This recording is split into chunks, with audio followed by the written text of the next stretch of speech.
Olá, tudo bem? Seja muito bem-vindo ao canal JJ88, aqui é Jason Moraes. Pessoal, vou conversar com o seu Altair Guetem de Moraes.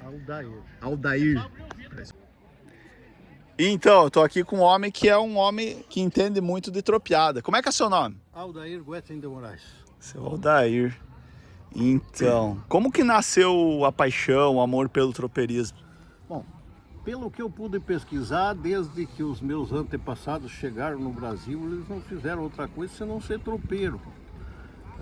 O primeiro que veio lá por volta de 1828, e eles, o meu tataravô, os meus tataravós, meus bisavós, meus avós e o meu pai.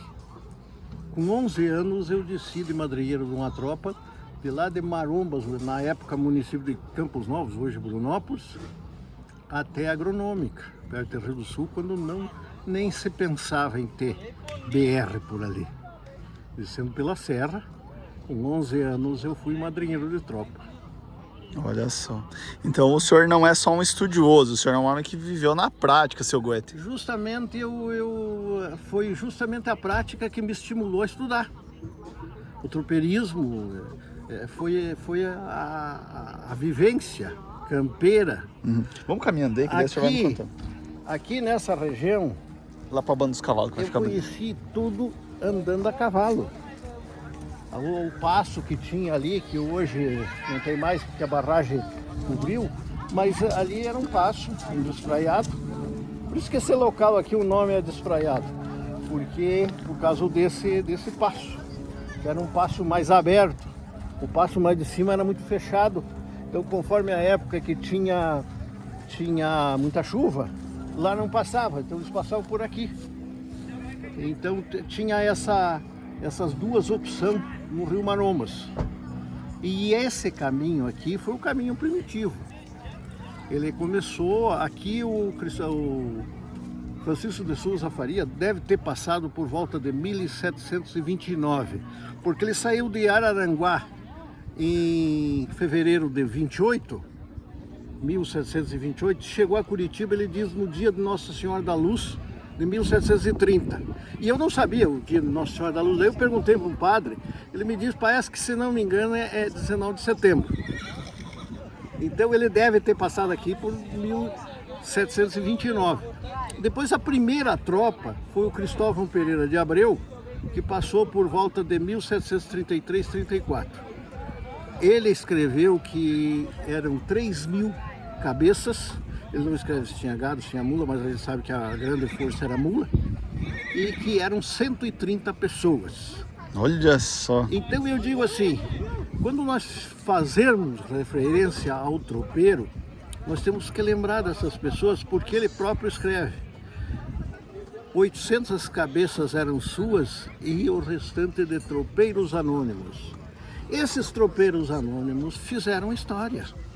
Eles fizeram a nossa história. E foi essa gente que começou a achar um local, fazer um rancho e ficar por aqui. E deram a povoação para essa região. Então, se você pegar o Rio Grande do Sul, era espanhol. Até pelo Tratado de Tordesilhas, tudo era espanhol. Lages, quando foi fundada, o governador de São Paulo, porque o Planalto Catarinense era paulista. Olha só. Santa Catarina era só litoral. Aqui foi integrado a Santa Catarina em 1820, que nós passamos a pertencer a Santa Catarina. E quando o governo de São Paulo mandou fundar Lages, que é a única cidade fundada de todo o Planalto Catarinense, ele disse o mais próximo possível do espanhol confinante, que era o Rio Grande do Sul. Olha só. E o tropeiro foi conquistando o Rio Grande para o Brasil. Se o Rio Grande hoje é brasileiro, nós devemos isso ao tropeiro. E se você pegar, tem uma professora de Curitiba, Roseli Veloso Roderjan, ela escreveu um livro, Os Curitibanos e a Ocupação Campeira do Brasil Meridional, onde ela prova, ela ia nas paróquias onde as pessoas foram batizadas, depois onde elas casaram, depois onde os filhos foram batizados, onde os filhos casaram, dá tudo o que eles chamam de Planalto Médio do Rio Grande do Sul, Passo Fundo, Santa Maria, aquela região. Quer dizer, prova que foi o tropeiro que povoou para o Brasil o Rio Grande do Sul. E Santa Catarina não ficou fora. É tanto que no Rio Grande do Sul, entre Lagoa Vermelha e Passo Fundo, tem uma cidade chamada Mato Castelhano. E tinha, um pouquinho para cá, o Mato Português. Que os portugueses iam, os castelhanos, e daí tinha o campo do meio. E daí no campo eles não queriam sair, porque se fosse para brigar, eles queriam brigar dentro do mato. E o Mato Português acabou. E o Mato Castelhano virou município, está lá. Olha só. Escute, para o pessoal que não sabe, como que nasceu a palavra, o termo, tropeirismo, tropeiro? Como é que tudo começou? Bom, tropa se refere a uma quantidade de animais tocado por diante. É claro que tem a tropa militar também, né? Mas no que se refere ao tropeirismo, se refere a animais tocados. E a nossa região aqui, ela teve uma particularidade muito grande, que ninguém fala, foi o tropeiro de porco. A Perdigão, hoje chamado Perdigão, começou com o tropeirismo de porco aqui da região, porco gordo do Pinhão, levado para Videira e vendido para Ponzone e Brandalize lá. Eles tinham, inclusive, chiqueirão que eles cediam para as pessoas deixar os porcos para engordar, porque naquela época o grande negócio do porco era banha. Não existia óleo de soja. E eles exportavam para os grandes centros, São Paulo, Rio de Janeiro, banha. Então o tropeiro daqui comprava os porcos, fazia uma tropa, levava para a videira. Lá ele tinha a firma cedia um chiqueirão e ele podia engordar para entregar para a firma. E depois, mais tarde, porque a região ali tinha na estrada de ferro, quando fizeram, foi já em 1910, a estação era chamada Estação das Perdizes, ali em Videira. E daí, da Estação das Perdizes, nasceu a Perdigão. Olha só. Conhece mundialmente, né? Que coisa.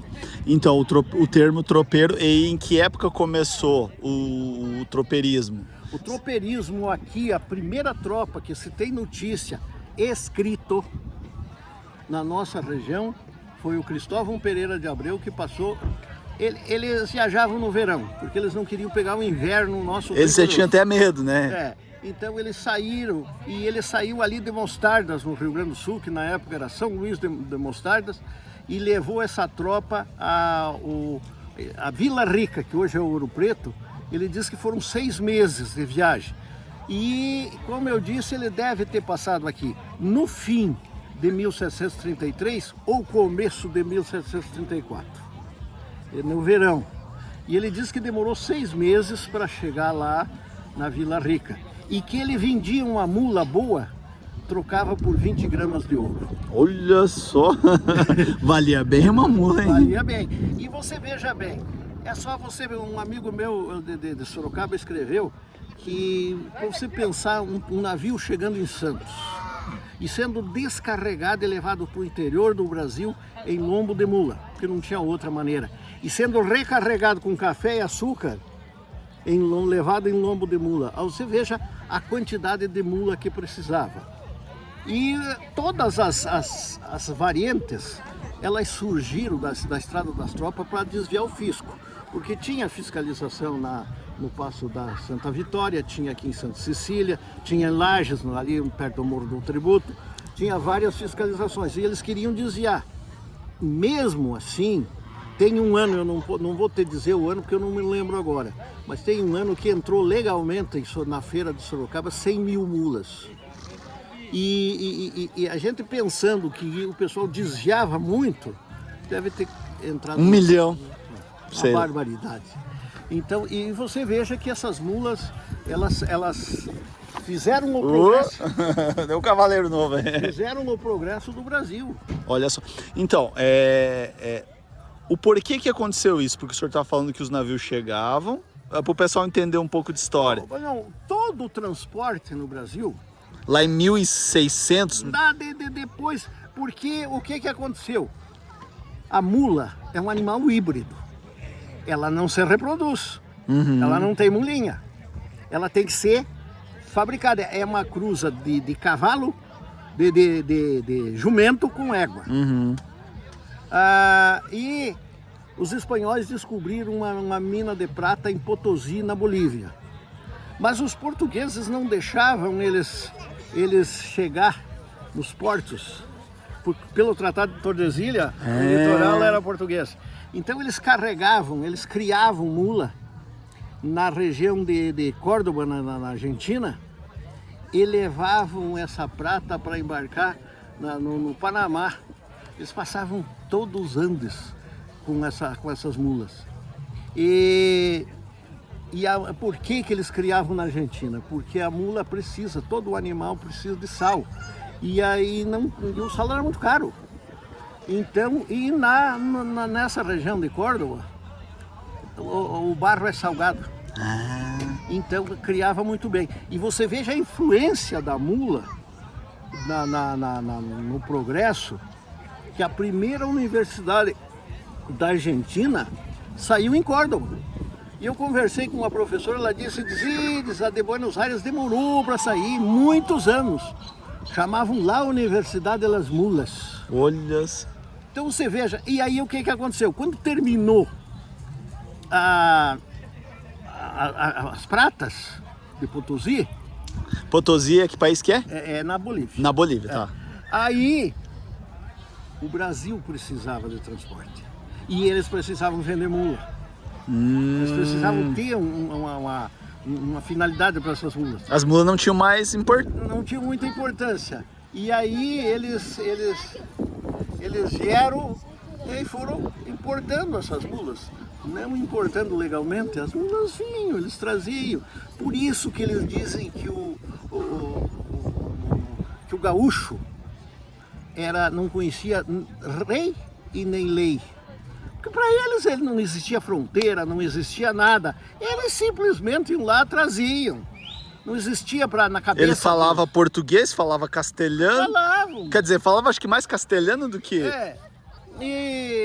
E daí eles começaram a trazer para vender no centro do país. Aí o governo brasileiro organizou uma feira em Sorocaba.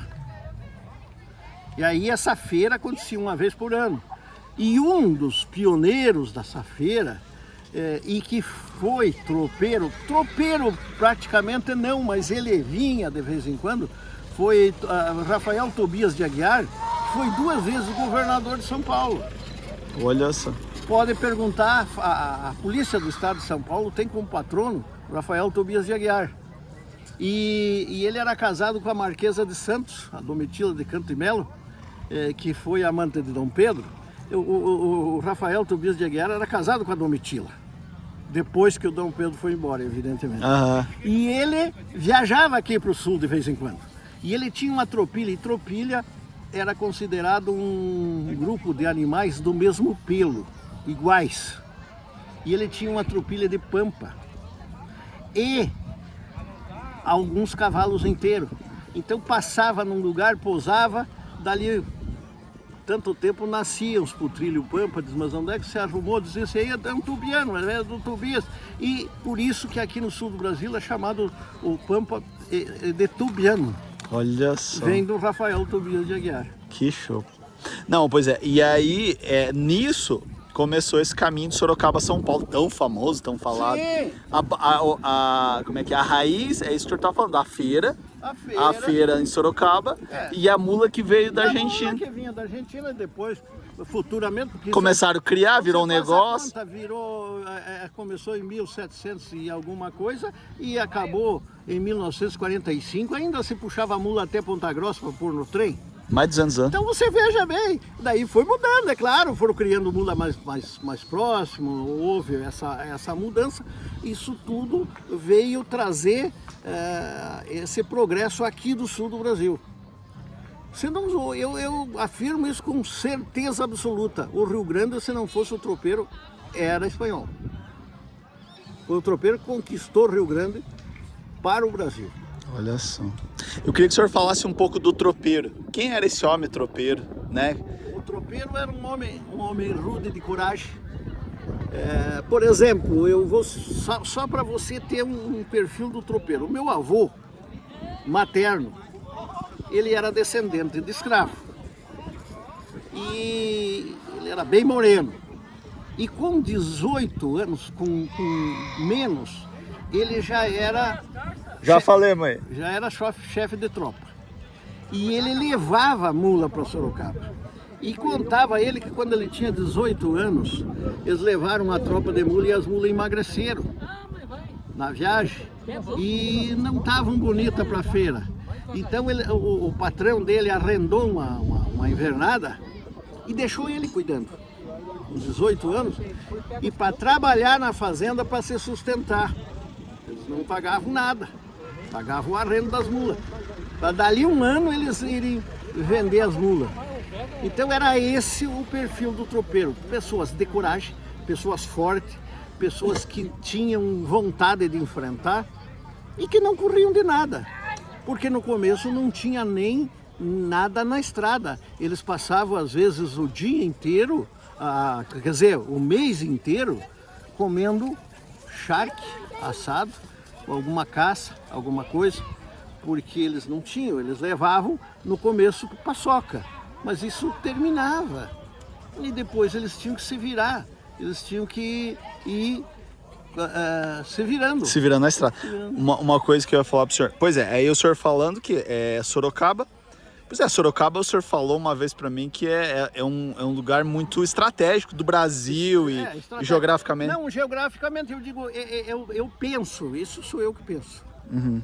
Mas em Sorocaba passa o Trópico de Capricórnio. Dali para cima é país tropical, dali para baixo é subtropical. Quer dizer, o clima muda. Você veja então bem. O tropeiro do sul levava e não enfrentava o calorão. E o tropeiro do norte vinha comprar e não enfrentava o frio. Quer dizer, provavelmente essa estratégia foi eles que bolaram. Uhum. E eles usavam muito a mula, o burro em São Paulo, né? Em São Paulo, não, em toda a região.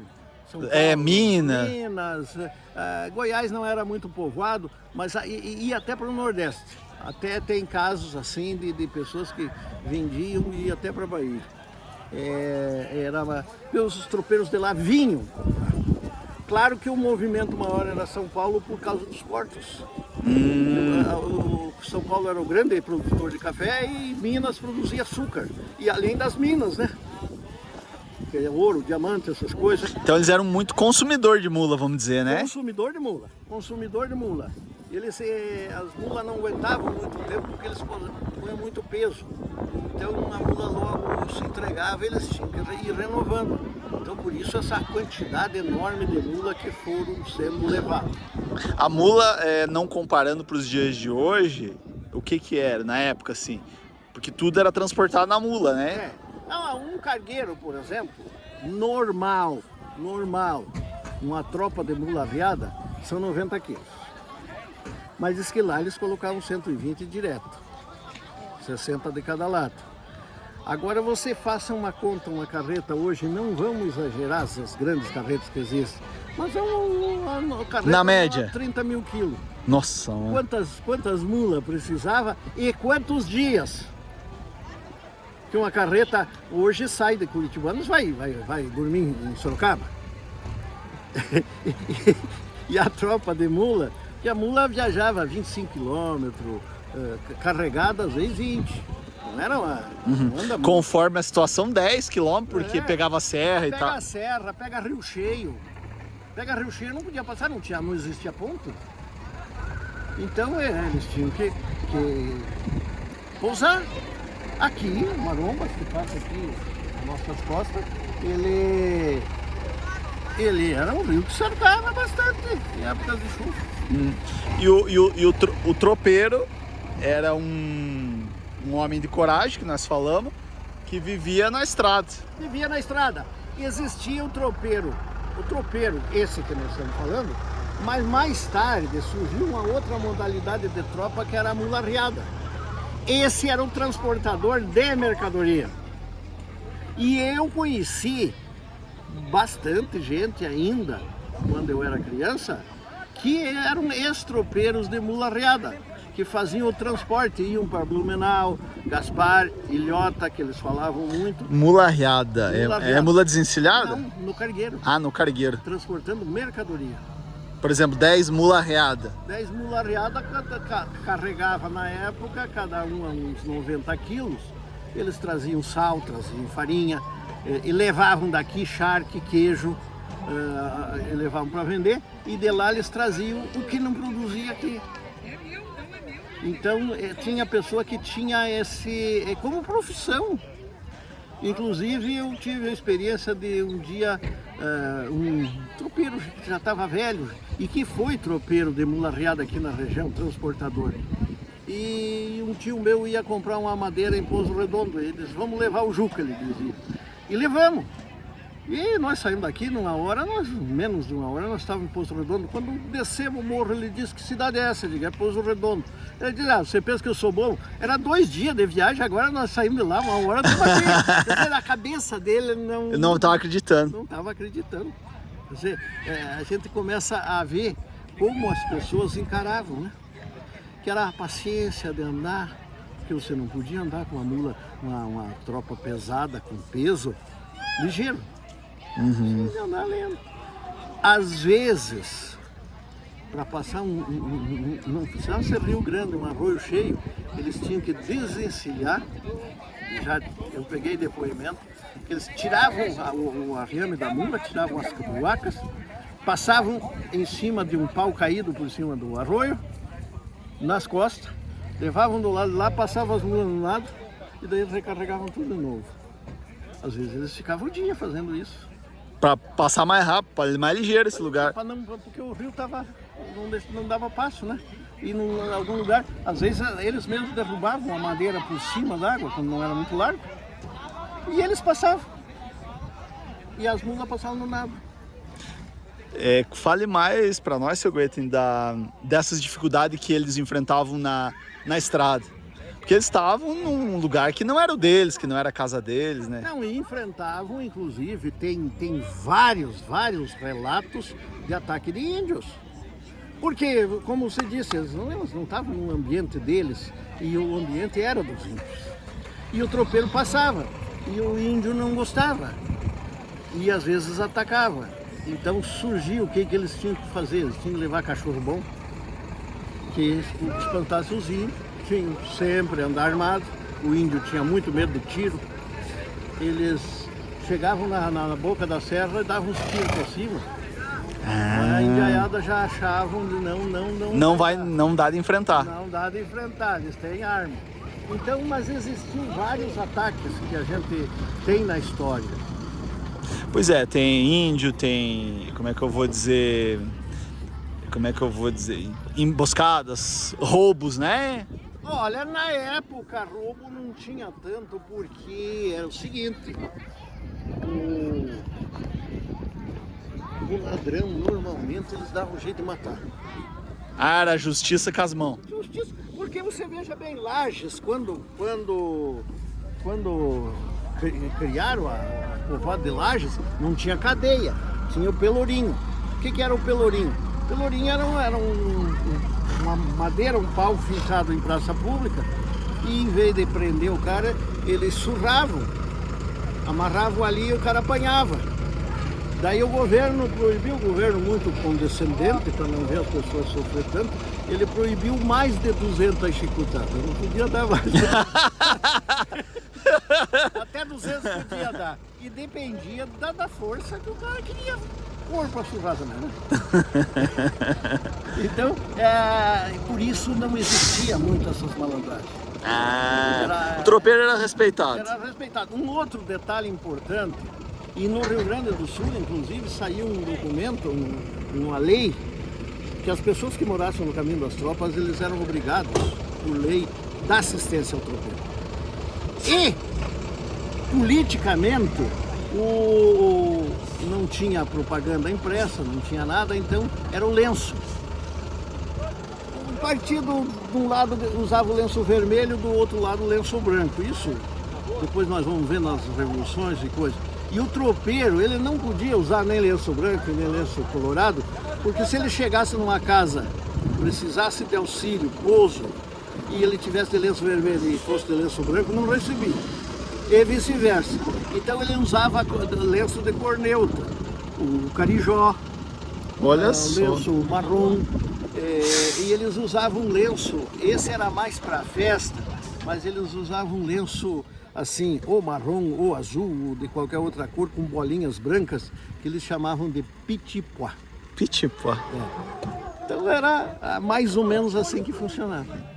Olha só. Não, e sem contar que, assim, tem muitas histórias de... Como é que eu vou dizer? Girava um comércio naquela rota dos tropeiros. É claro, mais tarde. Aí começou, tanto que Curitibano surgiu um pouso. Porque, você sabe por que chamam Lages de Ladrão do Sincero? Você já Eu viu? ouvi falar, mas eu não sei por quê. O lagiano é ladrão de sincero. Vizinho, né? É o seguinte, diz que tinha um bodegueiro que se arrumou ali em Lages, mas as tropas passavam, no máximo pousavam, e a mula, ela segue a égua madrinha, e a égua madrinha tem cencerro, e se você tirar o cencerro da égua madrinha, as mulas se perdem, porque daí elas não ouvem o cencerro, elas se extraviam. Então o bodegueiro ia lá e tirava o cencerro, roubava o cencerro da égua madrinha de noite, e quando chegava de manhã cedo, a mulada estavam tudo extraviada, e daí os tropeiros tinham que ficar às vezes 2, 3 dias, porque não tinha cerca, não existia cerca, Até juntar aquela até tropa. juntar e ficavam gastando na bodega dele. Então surgiu essa história. Surgiu. Onde é que nós vamos pousar? Lá nos ladrões do sincero? Não dá. Lá é ladrão de sincero. Pois é, e também, falando, tinha... Não era bodega, mas tinha a casa da... Como é que é? A casa das mulheres, não tinha? É o seguinte. Como é que é a casa das mulheres? Não, não é outra coisa, é outro termo. Como é que é? Não, Como é que chamavam? Não, quer ver uma coisa? O índio, ele era racista. E os espanhóis e os portugueses, quando vieram para o Brasil, eles não traziam mulher. Isso a história não conta, mas você pode pesquisar. Vinha só homem. E aí eles tinham filho com as índias. E o índio não gostava de mestiço. Então, quando essas crianças pegavam a idadezinha, eles expulsavam da tribo. E o menino ia ser peão de estância. Ia ser peão de estância. E a mulher, a menina não tinha o que fazer, eles faziam um rancho de beira de estrada e iam ser que eles chamavam China de tropeiro ou de soldado. China, é isso mesmo, é o termo China. De tropeiro ou de soldado. Por exemplo, uma coisa que eu falei do porco, que era criado no pinhão.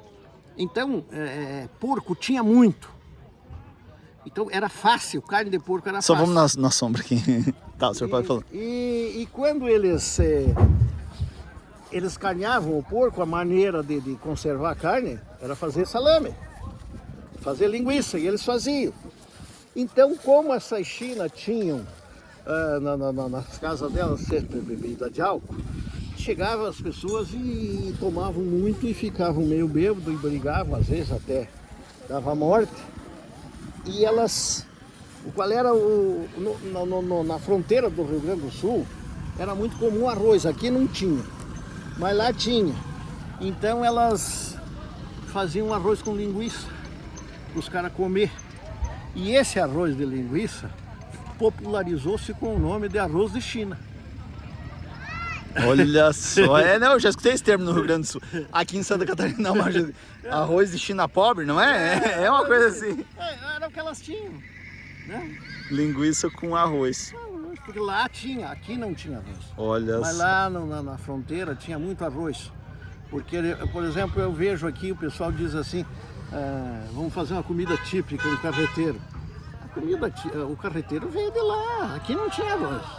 O que é carreteiro, pessoal que não conhece? Carreteiro é um arroz cozido com charque, porque na época não tinha. Hoje a gente já pode pegar a carne e fazer, mas na época não tinha jeito, tinha que charquear, tinha que salgar e deixar secar. Então eles faziam, cortar e faziam com arroz.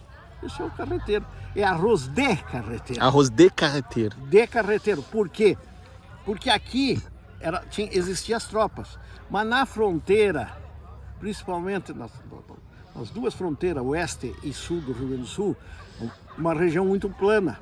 Então lá, em vez de tropa, era carreta, puxada a cavalo, a mula, normalmente mula.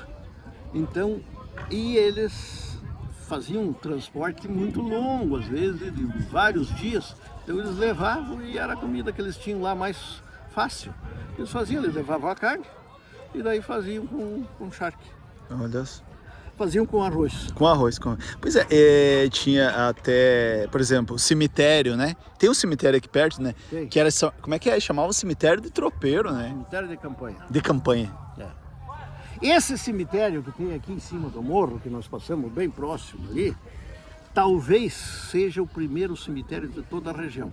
Porque em 1773, mais ou menos, eles fundaram a Fazenda dos Curitibanos, do Antônio José Pereira. Esse Antônio José Pereira, ele veio com a comitiva do Correia Pinto para a Fundação de Lages e ficou aqui na região.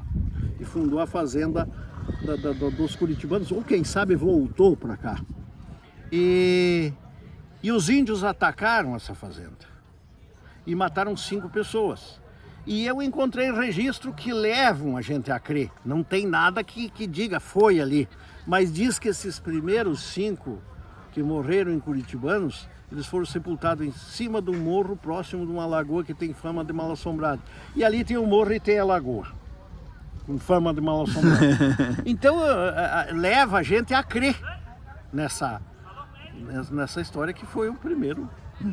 Pois é, e o tropeiro na viagem, ele morria do quê? Morria de tudo. Morria de doente porque eles não tinham remédio. O remédio que eles traziam, eles levavam era a cachaça. Olha só, cachaça. Pois é, os mais velhos falam, vai o remédio, vamos tomar um remédio. Era cachaça. E eles levavam em borrachão. O que é borrachão? É um chifre grande de boi franqueiro que eles preparavam e enchiam. Eu já vi um chifre que tinha na casa do meu avô, um borrachão, que um dia nós medimos, foi quase 5 litros, não deu bem os 5. E daí eu estava conversando com o Sebastião Fonseca, lá de São Francisco de Paula, e ele me disse que eles um dia foram num lugar que tinha um chifre, e eles tiraram da cabeça porque estava exposto, e mediram, eles deu quase 8 litros. Bah. Então você veja, e era o que eles levavam. Mas eles tinham que tomar pouquinho, porque senão acabava, e daí não tinha como repor. Não tinha nem dinheiro? Não tinha dinheiro, e não tinha na estrada, não faziam. Porque ali é a região de Santo Antônio da Patrulha, eles já faziam cachaça de muito tempo. Daí eles compravam lá e tinham que chegar lá em São Paulo. Lá em São Paulo daí faziam de novo, tinha de novo. Então eles tinham que pensar em tudo. Dosar até a pinga que tomava. Senão ia tudo e daí eles se molhavam. Às vezes pousavam sentado, encostado numa madeira, molhado. Eu peguei depoimento de pessoas que me contaram isso. E o que tinha? Era só cachaça, não tinha outra coisa. E o tropeiro, quando morria, ele era sepultado à beira da estrada. Não tinha como transportar ele.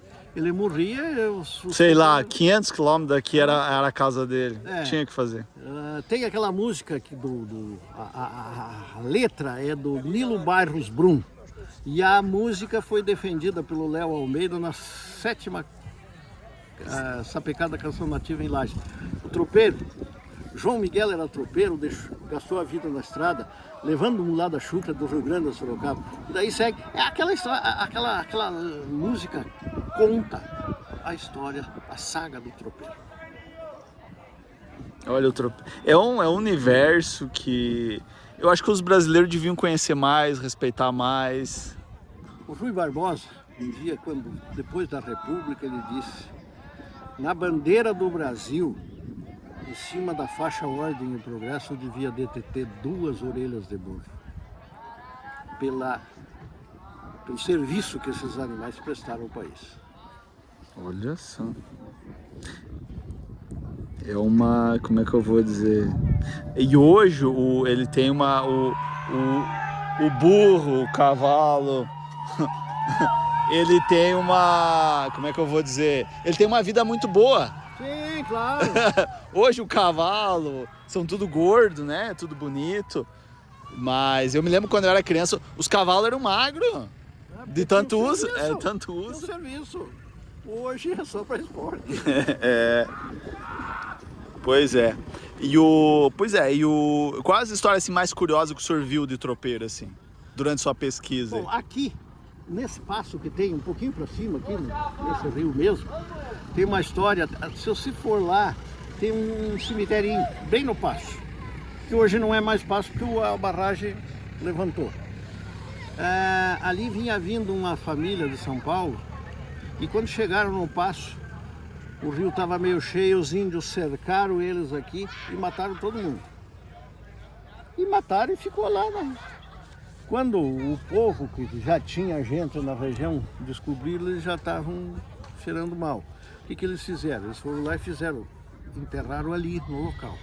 Não tinha como transportar. Fazer um buraco ali. Fizeram um buraco e depois, o que eles fizeram? Uma pequena taipa, uma taipinha baixinha, em redor, e colocaram cruzes que tem até hoje lá.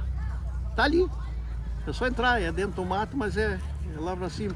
Então, são coisas assim que a gente via como essas pessoas sofriam, que tinham esses problemas seríssimos de morte e não podia, não tinha como transportar. Era enterrar ali onde morreu. Eu conheci outros locais e o meu avô, por exemplo, porque a feira de Sorocaba, é claro que já tinha muito, já existia daí estrada de ferro, essas coisas, estava desativando um pouco a mula. Mas deu um surto de febre amarela, os tropeiros que vinham do norte trouxeram. E o meu avô pegou. A feira foi desativada em 1897. E ele foi um dos últimos que pegou malária lá. E aí era Febre amarela. mas era malária.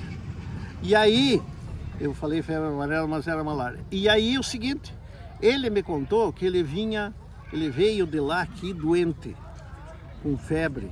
Ele disse que tinha hora que o sol estava quente, ele tinha que viajar de capa porque ele não aguentava o frio.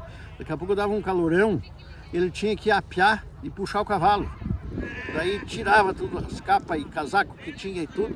Ele disse que às vezes viajava uma hora caminhando. Ele disse que pensou que nunca chegava em casa vivo. Chegou, morreu com 84 anos. Olha só.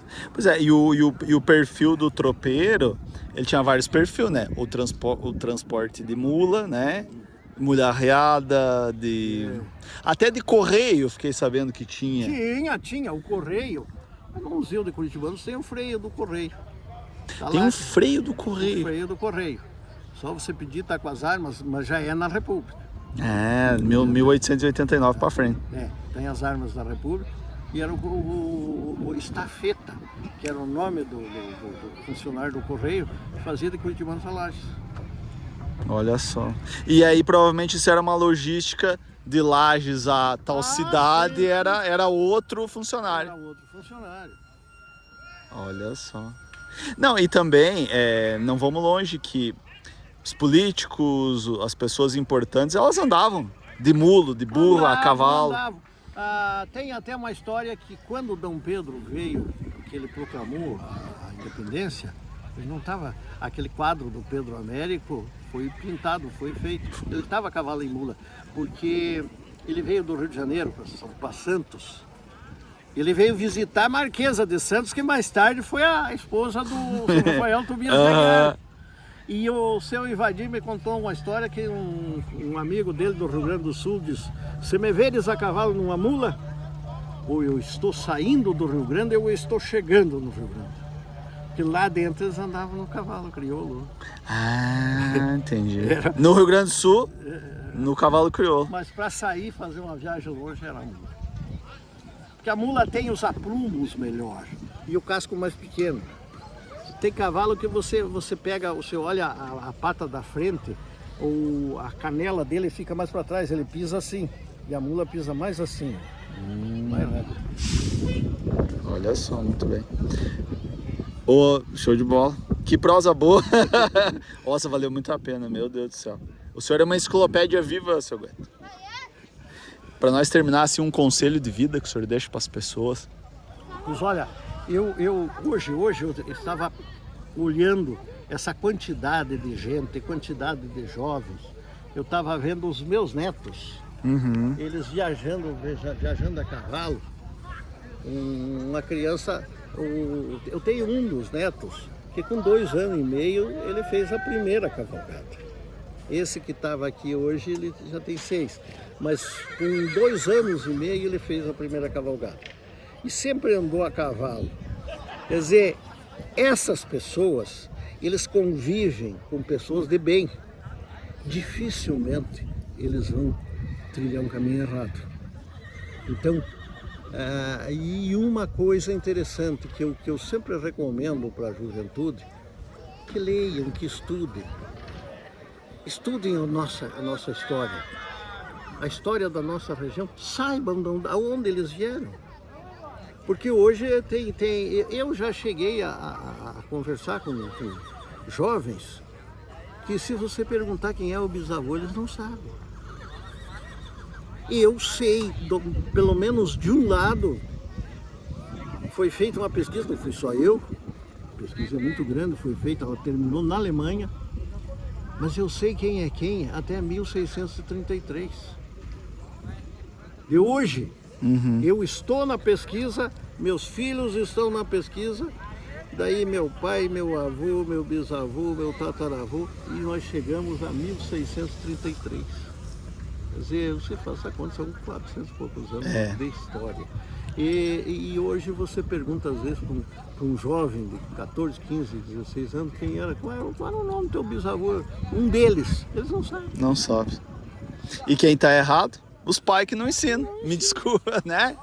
Eu concordo com o senhor. Não, e outra coisa, e falando uma coisa, pois nós temos o dia estadual do tropeiro aqui em Santa Catarina, que é o dia?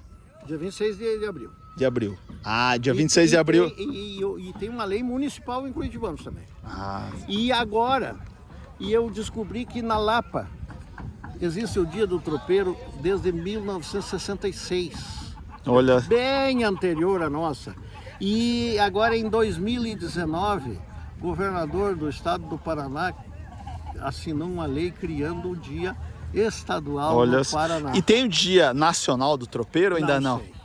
Não sabemos. Sei. O pessoal que está assistindo nós, comente para nós. Mas era importante ter um dia, eu até falei no canal esses dias, ter um dia nacional do tropeiro, não é verdade? Um dia que parasse o Brasil, não é verdade? Sorocaba tinha, não sei se ainda continua, nós estivemos lá na 25ª Semana do Tropeiro em Sorocaba. Era uma festa nacional do tropeirismo.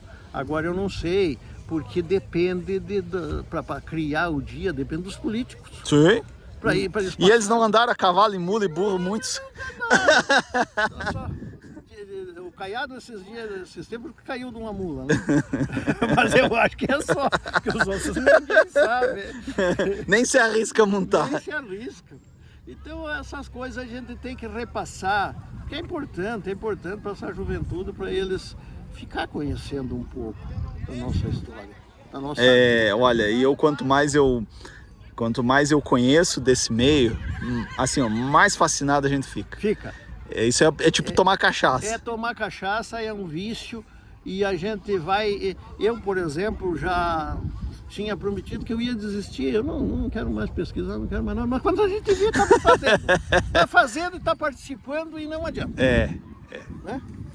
Porque politicamente, eu vou te contar, eu faz mais de 30 anos que eu dou um murro em ponta de faca, eu nunca encontrei ouvidos, agora que a gente está encontrando alguém que divulgue. Senão, ninguém dava bola. Mas eu e o Júlio Bernardo Filho, o nome dele, ele era professor da universidade, mais uma Elizabeth Macedo, nós fizemos uma pesquisa e praticamente nós escrevemos um livro, focando a região do Rio dos Cachorros no Campo Alto, aqui em Santa Cecília, a boca da Serra do Espigão, com entrevista de ex-tropeiros e pessoas que lembravam da época, daquele pessoal que nós entrevistamos, parece que não tem mais nenhum vivo. Bah. E esse livro ficou escrito anos e anos. O senhor tem esse livro ainda? Não publicamos. A não publicar. E aí é o seguinte, agora, 15, 20 dias, tem um escritor aqui de Curitibanos, o Antônio Carlos Popinhac. Ele diz, não, vocês me dão licença, eu vou fazer uma correção aqui, vou colocar uma redação boa, porque nós entrevistamos, mas daí foi digitado como a pessoa falou. Aham. Aí, eu faço uma boa redação e daí eu vou publicar um livro. E aí nos demos pra Claro, ele. claro. Pode ser que saia. Tomara. Ele diz que quer ver se lança o livro até a semana do município, que é o dia do município é o 11 de junho. Fale para esse homem que conte com nós para ajudar a divulgar, porque isso aí é uma coisa que a gente precisa registrar, né? Pois é. Parabéns pro senhor, Deus abençoe. Muito obrigado. Um abraço. Vamos seguindo aqui. Eu quero tirar uma foto do senhor com os cavalos. Um cavalo, um bicho aqui. Vamos aqui. Pessoal do canal, vocês estão assistindo nós, deixa o like no vídeo, compartilhe, se inscreva no canal e vem com a gente, que aqui é cheio de vídeo assim. Um grande abraço, fique com Deus e até o próximo vídeo. Ô pessoal, vai aparecer um link para você de outro vídeo do nosso sítio da roça, só clicar e assistir. Gente, obrigado pela audiência e até a próxima. Valeu!